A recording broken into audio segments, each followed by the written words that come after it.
করে তোদের দাবি হয়েছিল সকল আগস্টের পরে সকলের মুখে মুখে আসছে যে আমরা বাক স্বাধীনতা পেয়েছি। কি পেয়েছি? আমরা বাক স্বাধীনতা পেয়েছি। বাক স্বাধীনতা পেলে আমাদের দাবি তুলে ধরতে আসছে। আমাদের কেন এত প্রস্তাবিত হতে হবে যে তোদের দাবি কোথায় ছিল? তোরা কতদিন কোথায় ছিলি? আগের সরকারের কাছে তোদের দাবি কোথায় ছিল?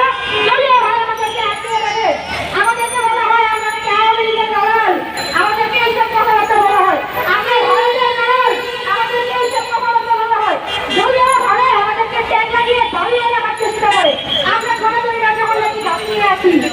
আচ্ছা, আমার আপনাদের কাছে প্রশ্ন এটাই, তাহলে আপনাদের এই নতুন সরকার যে আসবে এবং এখন যে অন্তর্বর্তীকালীন সরকার আছে, আপনি নিজে প্রমাণ করে দেন যে আমরা আগের সরকারের কাছে যতটা শেষ ছিলাম তার চেয়েও বেশি শেষ আছি আমরা আপনাদের কাছে। প্রশ্ন করেন যে আমরা আগের সরকারের কাছে আমাদের গাড়িগুলো তুলে ধরে পানি নাই কেন? তখন ছিল স্বৈরাচার, স্বৈরাচার সামনে কেউ মুখ তুলে কথা বলতে পারে নাই। কিন্তু এখন বাক স্বাধীনতা পেয়েছি, তাই আমরা আমাদের গাড়িগুলো ধরতে আসছি। আপনারা প্রমাণ করেন, আপনার নতুন সরকার নিয়ে আসবেন, নতুন নির্বাচন হবে,